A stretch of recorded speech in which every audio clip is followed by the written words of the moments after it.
नमस्कार, future express में आप सभी का स्वागत है। मैं हूं सुमित और भारतीय बाजार जो कि आज फ्लैट टोन पे कामकाज कर रहे हैं एक बढ़िया रफ्तार के बाद। हालांकि है हरे निशान में ही, लेकिन फ्लैटिश टोन पे मिला जुला कारोबार आप कह लीजिए, जहां पे निफ्टी तो आज 19 अंक ऊपर है, सेंसेक्स 46 अंक नीचे है। निफ्टी बैंक में आज गिरावट है, 3/4% के आसपास का ड्रॉप वहां पर दिखाई पड़ेगा। लेकिन आज भी जो ब्रीदर है वो आपको ब्रॉडर मार्केट्स के अंदर दिखाई पड़ेगा, जहां पे mid cap index flat to negative और small cap index flat to positive side पे कामकाज कर रहा है। तो मोर लेस बाजार में एडवांस डिक्लाइन फिर भी एडवांसेस के फेवर में, लेकिन अदरवाइज मार्केट्स में खरीदारी है। Mid cap index flattish side पर है, 1/4% के आसपास ड्रॉप है और small cap index flat to positive side पर है। एडवांस डिक्लाइन में 1350 शेयर तेजी में है और 1061 शेयर जो कि बिकवाली के साथ सोफार कामकाज करते हुए दिखाई पड़ रहा है। तो अभी भी एडवांसेस ही फेवर में, भले ही जो रेशियो है दोनों के बीच का वो बहुत कम है, लेकिन फिर भी एडवांसेस अभी भी तेजी के साथ ही कामकाज कर रहे हैं। इसके अलावा अब सेक्टर वॉच, सेक्टर के हिसाब से आज फिर आईटी सेकंड कंसेक्यूटिव डे, कल 2.5%, आज पुनः 2% की तेजी यहां से आते हुए दिखाई पड़ रही है। आज कैपिटल गुड्स भी पार्टिसिपेट कर रहा है, खासतौर से एलएनटी के दम पर कह लीजिए 0.5% की तेजी है। ऑयल एंड गैस करीब 0.5% ऊपर है। रियल्टी इंडेक्स में कई दिन के फॉल के बाद आज 1.25% के आसपास की बढ़त देखने को मिल रही है। फार्मा फ्लैट टू पॉजिटिव है और सीपीएससी इंडेक्स भी 0.5% ऊपर कामकाज कर रहा है। प्रेशर कहां से आ रहा है? बैंक से आ रहा है, 3/4% नीचे है। फाइनेंशियल्स करीब 0.5% नीचे है। पीएसयू बैंक करीब 3/4% नीचे कामकाज कर रहा है। Banks and financials and FMCG जो मार्केट्स में थोड़ा सा प्रेशर क्रिएट करते हुए दिखाई पड़ रहे हैं। की कंट्रीब्यूटर के तौर पर भी आप एक बार देख लीजिए कहां से कंट्रीब्यूशन है। एचडीएफसी बैंक 33 से 34 अंकों का कंट्रीब्यूशन यहां से आ रहा है। एलएनटी 22 अंकों का कंट्रीब्यूशन यहाँ है। इन्फोसिस और विप्रो दोनों से करीब 30 अंकों के आसपास का कंट्रीब्यूशन है। Negatively ICICI bank, HDFC bank के सामने, कोटक न्यूज़ फ्लोज के बीच में थोड़ा प्रेशर, एक्सिस बैंक और बजाज फाइनेंस में भी थोड़ी सी बिकवाली आज के सत्र में आपको दिखाई पड़ेगी। लेकिन अदरवाइज मार्केट्स में बैंक्स एंड फाइनेंशियल से एचडीएफसी आउट परफॉर्म कर रहा है और आईटी से आज कुछ हद तक सपोर्ट आ रहा है। शिल्पा रावत हमारे साथ मौजूद है, जिनसे आज हम बातचीत करेंगे मार्केट्स को लेकर भी, और शिल्पा से बातचीत करेंगे उनके इंडिविजुअल स्टॉक्स पर भी, पोजीशंस पर भी, सस्ते ऑप्शन पर भी। लेकिन उनसे चर्चा करने से पहले कुछ ऑप्शंस के नंबर आपकी स्क्रीन पर 24,200, 24,300, 24,400, यहाँ पर आप कॉल राइटर्स मेजरली देखेंगे, स्पेशली 24,200, 300 के जोन्स में। 24,100, 24,000 और 23,900 के आसपास आपको पुट राइटिंग होते हुए दिखाई पड़ेगी। स्पॉट 24,160, 170 के जोन्स पर भी कामकाज कर रहा था। 24,200 और 24,100 इन दोनों जोन्स के ऊपर आप नजर रखेंगे। निफ्टी बैंक के केस में करीब 52,175 पे स्पॉट है। सो 52,400, 52,500 और 52,600 यहाँ पर एक राइटर्स आपको दिखाई पड़ेंगे। नीचे 52,200, 52,000 के जोन्स में पुट राइटिंग का एक बढ़िया बेस बना हुआ है, लेकिन ऊपर 52,400, 52,500 के आसपास कॉल राइटर्स के ऊपर आप नज़र बना के रख सकते हैं। हीट मैप की सिचुएशन सो फार बुलिश है, करीब 60 लॉन्ग है, 9 सॉरी बियरिश है, माफ़ कीजिएगा, 60 लॉन्ग है, 9 शॉर्ट कवरिंग है, 98 शॉर्ट है और 15 अनवाइंडिंग आपको दिखाई पड़ेगी। कहाँ लॉन्ग कहाँ पर शॉर्ट कवरिंग, ये भी एक बारी आप नज़र बना के रखिए। गोदरेज प्रॉपर्टी आज रियल स्टेट से आउट परफॉर्म कर रहा है। संवर्धना मदरसन लगातार आउट परफॉर्मेंस में है ही। दीपक नाइट्राइट में खरीदारी है केमिकल स्पेस की। इन्फोसिस आईटी को लीड कर रहा है और एलएनटी में न्यूज़ फ्लोज जो भी थोड़ी पहले यतिन बता रहे थे कि ऑर्डर आ रहा 50,000 करोड़ रुपए, 35,000 करोड़ रुपए का, उसका इम्पैक्ट आप कह लीजिए। आईटी से ही कोफोर्ज और विप्रो शॉर्ट कवरिंग के कैंडिडेट हैं। हिंडाल्को में 1.25% का उछाल है। पेट्रोनेट और India cement flat to positive 1% के आसपास की बढ़त यहाँ पर देखने को मिल रही है। गिरने वाले शेयरों में कैनफिन होम्स करीब 4% नीचे, एसआरएफ 3% नीचे, कोटक, एनएमडीसी और श्रीराम फाइनेंस 2.5 से 3% के आसपास का ड्रॉप यहाँ है। एलआईसी हाउसिंग फाइनेंस 2% की गिरावट यहाँ देखने को मिल रही है। ICICI bank, Shri cement, GNFC और एचपीसीएल 1 से 2% के आसपास की बिकवाली यहाँ पर भी आते हुए दिखाई पड़ रही है। इन नंबर्स के साथ अब बातचीत कर लेते हैं आज की जानकार शिल्पा मैम से। शिल्पा मैम नमस्कार, स्वागत है आपका कार्यक्रम में। मार्केट्स पे पहले एक व्यू कि आज थोड़ा सा मार्केट ब्रीदर ले रहा है। ऐसा नहीं है कि कोई बहुत सीवियर फॉल है, कोई बहुत सीवियर गेन है, लेकिन रेंज बाउंड है या थोड़ा सा लैकलस्टर ट्रेड है। आप कैसे रीड कर रहे हो? एक्सपायरी का दिन भी है, सो क्या करें बाजार में? जी गुड आफ्टरनून सुमित जी। बिल्कुल सही बोला, थोड़ा एक पॉज है। ऐसा नहीं कि कोई ट्रेंड रिवर्सल है, लेकिन पॉज है और पॉज एक्सपेक्टेड भी है। तो अभी भी स्टॉक स्पेसिफिक मूव अच्छे हैं। इंडेक्स की बात करेंगे तो निफ्टी में जब तक 24,000 के ऊपर हम हैं तो ट्रेंड बहुत ही स्ट्रांग है, इंटैक्ट है। 24,500 की तरफ हम लोग डेफिनेटली 1-2 दिन में इसको मूव करते हुए दिखेंगे। बैंक निफ्टी भी वही बात करेंगे तो बैंक निफ्टी भी अगेन एक ब्यूटीफुल कंसोलिडेशन पे है, जहाँ पे 52,000 से लेके 51,800 के बीच में आपको मल्टीपल सपोर्ट्स मिलेगा। तो ये डिक्लाइंस में आप इसमें डेफिनेटली लॉन्ग जा सकते हैं। एक पोजिशनल ट्रेड आपको यहाँ पे 53,500 से 54,000 के लिए प्ले आउट करना है। आज निफ्टी एक्सपायरी है, लेकिन मुझे लगता लगता है निफ्टी जब तक ये 23,500 होल्ड कर रहा है तब तक मुझे लगता है कि it is okay to trade, एक लॉन्ग साइड का व्यू ले सकते हैं। अभी जस्ट 23,500 के नीचे है स्पॉट में, जैसे इसके ऊपर जाएगा मुझे लगता है कि अच्छा खासा अग्रेसिव शॉर्ट कवरिंग आपको देखते हुए मिलेगा, जहाँ पे 23,650 से 23,700 के लेवल्स भी आ सकते हैं। आई एम होपिंग कि expiry should be on the upside. Expiry थोड़ी ऊपर की तरफ होते हुए दिखाई पड़ेगी, इस लिहाज से आप इसके ऊपर नजर रखेंगे। शिल्पा मैम, इंडिविजुअल स्टॉक्स पे आप कहाँ बेट कर रहे हो? कोई लॉन्ग या शॉर्ट आइडेंटिफाई किया आपने? मिक्स बैग रहेगा समीर जी। एक शॉर्ट है, दो लॉन्ग है। जो पहला शॉर्ट है वो है ग्रैन्यूल्स में। अगर ग्रैन्यूल्स आप देखेंगे तो 500 के नीचे जस्ट आया है, तो ये एक बहुत ही फेवरेबल रिस्क रिवॉर्ड रेशियो वाला सेल ट्रेड है। यहाँ पे 505 के स्टॉप लॉस से आप ग्रैन्यूल्स में सेल कर सकते हैं फॉर टारगेट्स ऑफ 480 से लेके 460। ग्रैन्यूल्स फ्यूचर अराउंड 496 है, तो आप यहाँ पे 505 का स्टॉप लॉस मेंटेन कीजिए। Look for target of 480 to 460। 480 से के आसपास का एक स्टॉप लेके आप यहाँ पर लॉन्ग साइड पर ग्रैन्यूल, इनफैक्ट शॉर्ट साइड पे माफ कीजिएगा शिल्पा मैम, शॉर्ट कॉल थी ना ग्रैन्यूल्स? जी सेल कॉल है। हाँ, तो 480 के टारगेट 505 का स्टॉप लॉस, 505 का स्टॉप और 480 के टारगेट्स के लिए आप शॉर्ट साइड पे जाएंगे ग्रैन्यूल्स पे, और डे लो के आसपास कामकाज भी कर रहा है, तो आप 505 का स्टॉप लीजिए और शॉर्ट साइड पे जाइए ग्रैन्यूल्स के अंदर। पहली कॉल। दूसरी कॉल मैम? दूसरा रहेगा long HDFC bank. HDFC bank position भी बहुत स्ट्रांग है, यहाँ पे 1700 के ऊपर सस्टेन भी कर रहा है, तो यहाँ पे 1710 के स्टॉप लॉस से मुझे लगता है HDFC बैंक में आप लॉन्च जा सकते हैं। इंटरडे टारगेट शुड भी अराउंड 1745, इसके ऊपर सस्टेन करते हैं तो 1760 के भी टारगेट आएंगे। मैं यही आपसे पूछता ही, अदरवाइज भी अगर आप नहीं भी बताते तो भी मैं HDFC बैंक मेरी रडार पे था ही। ये 1720 1730 वो जोन है जहाँ पे आमतौर से घूमता है, और आज उसके ऊपर पहली बारी बहुत लंबे अंतराल के बाद दिख रहा है। तो क्या 750 1750 1754 का 52 वीक्स हाई है, प्रोबेबिलिटी दिख रही है क्या इस बारी ब्रीच होने की? दिस इज वेयर ये जो 1750 1760 का ही एक अपसाइड है, इसके ऊपर जाता है तो बहुत अच्छा है, 1820 के लेवल्स आएंगे। लेकिन फिर भी मुझे लगता है कि मोमेंटम स्ट्रांग है, आज ये आउट परफॉर्म भी कर रहा है, और HDFC बैंक को हमने देखा है रिसेंट टाइम्स में जब ये आउट परफॉर्म करता है तो क्वाइट स्ट्रांग मोमेंटम में रह रहा है, और एक 20-30 पॉइंट्स का अप मूव आप डेफिनेटली देख सकते हैं। इसके ऊपर भी सस्टेन करना चाहिए, मुझे लगता है यहाँ से 1820 भी आना चाहिए। तो 1820 आपने बोला?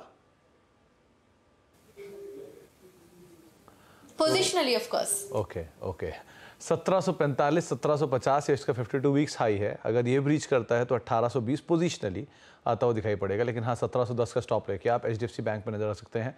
क्रूशियल जोन्स की तरफ अब ये स्लोली एंड स्टेडली जा रहा है। शिल्पा मैम, इसके अलावा तीसरा नाम? तीसरा जी मेरा रहेगा यहाँ पे लॉन्ग मदरसन पे। ऐसे मार्केट में थोड़ा कंफ्यूजन में भी स्टॉक बहुत अच्छे से होल्ड कर रहा है, इनफैक्ट 200 के ऊपर इसका अभी ब्रेकआउट है, तो जस्ट 199 के स्टॉप लॉस से मदरसन में आप लॉन्ग जा सकते हैं। पहला टारगेट अराउंड 210 का है, इसके ऊपर सस्टेन करता है तो 217 के भी आपको लेवल्स आते हुए मिलेंगे।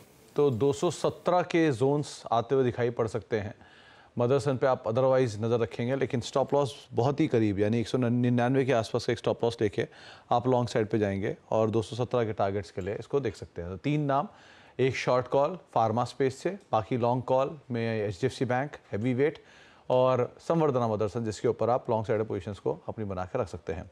दो तीन नाम और जिस पे आज बात करना ज़रूरी है, उसमें एक L&T। कुछ देर पहले भी यतिन ने एक खबर एक्सक्लूसिवली ब्रेक की कि 35,000 करोड़ रुपए के आसपास के जो ऑर्डर्स हैं वो L&T को मिल सकते हैं, और ये अब तक L&T की तरफ से एक प्रतिक्रिया का इंतज़ार ज़रूर है, लेकिन एक बड़े ऑर्डर का चंक अरामको की तरफ से आता हुआ दिखाई पड़ा है। उस ऑर्डर के बीच में स्टॉक डे हाई के आसपास 2.5% की तेज़ी दिखा रहा है।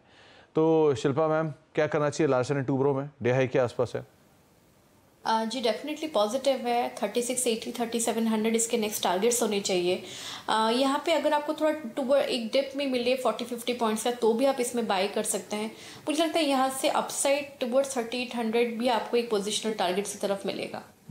तो 3800 के आसपास पोजिशनल टारगेट्स आते हुए दिखाई पड़ेंगे, लेकिन आप अदरवाइज लॉन्ग रख सकते हैं 3620 3630 के आसपास। अभी L&T कामकाज कर रहा है।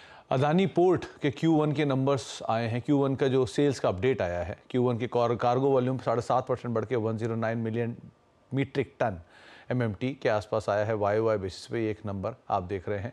अदानी पोर्ट हालांकि अभी बिल्कुल फ्लैट है, लेकिन आज में एक स्पाइक आया था और 1490 के आसपास लेके गया था। शिल्पा मैम, अदानी पोर्ट के एफ&ओ का शेयर भी और आज अदानी समूह के बाकी शेयरों में खरीदारी है। सो करना क्या चाहिए यहाँ पर, क्योंकि ये 1520 1530 के आसपास आकर थोड़ा थक रहा है। चला तो लोअर लेवल से अच्छा है, लेकिन 1520 के अराउंड थकता है। क्या करें अभी?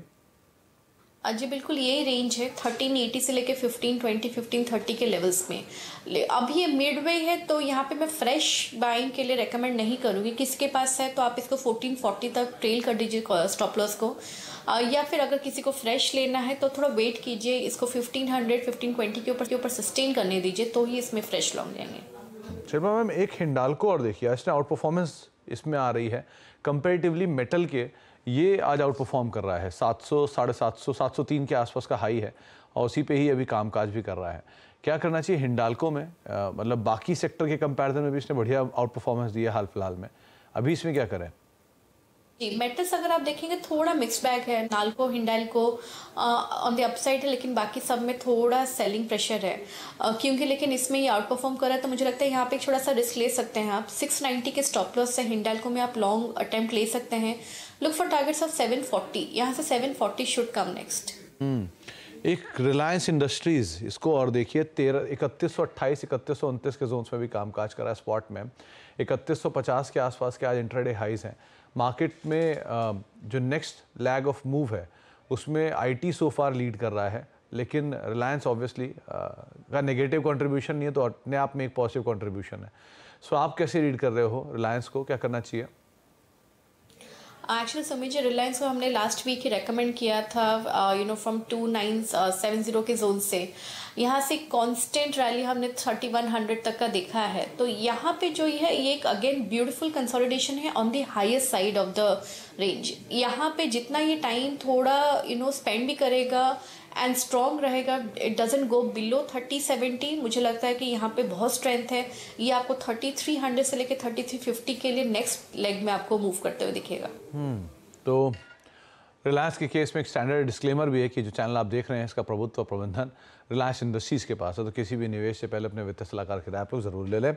आज आईटी पे भी बात करना ज़रूरी है। वैसे तो अभी आशीष भी हमारे साथ जुड़ेंगे, उनसे तो हम आगे बातचीत करेंगे इसके ऊपर, लेकिन आईटी सेक्टर में आज बढ़िया तेज़ी है, स्पेशली विप्रो और इन्फोसिस में। ये दोनों के दोनों लीड कर रहे हैं और कल एक डबल अपग्रेड भी आया था CLSA का, जिसके बाद विप्रो में एक ज़बरदस्त उछाल है।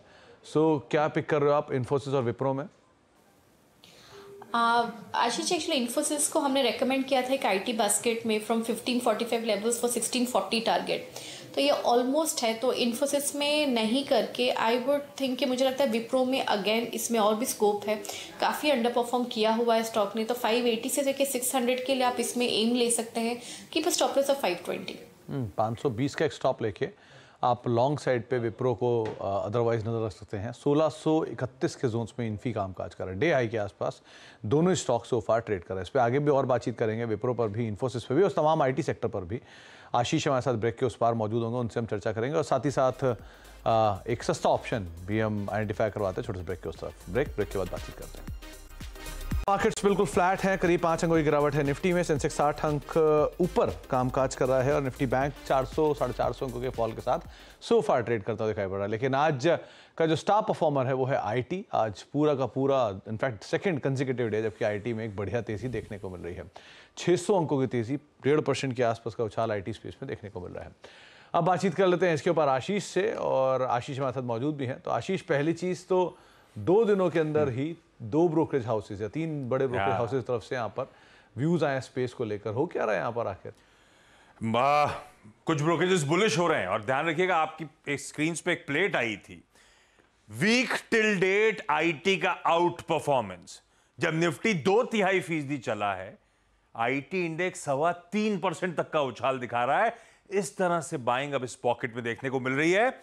2 ब्रोकरेजेस लेकर आया हूं, नोमुरा और नुवामा, जो बुलिश हो रहे हैं स्पेस को लेकर। नोमुरा की रिपोर्ट कहती है कि हम मान के चल रहे हैं कि Q1 FY25 जो नतीजे आने वाले हैं वो बॉटम होगा एक ठंडी रेवेन्यू ग्रोथ की साइकिल का।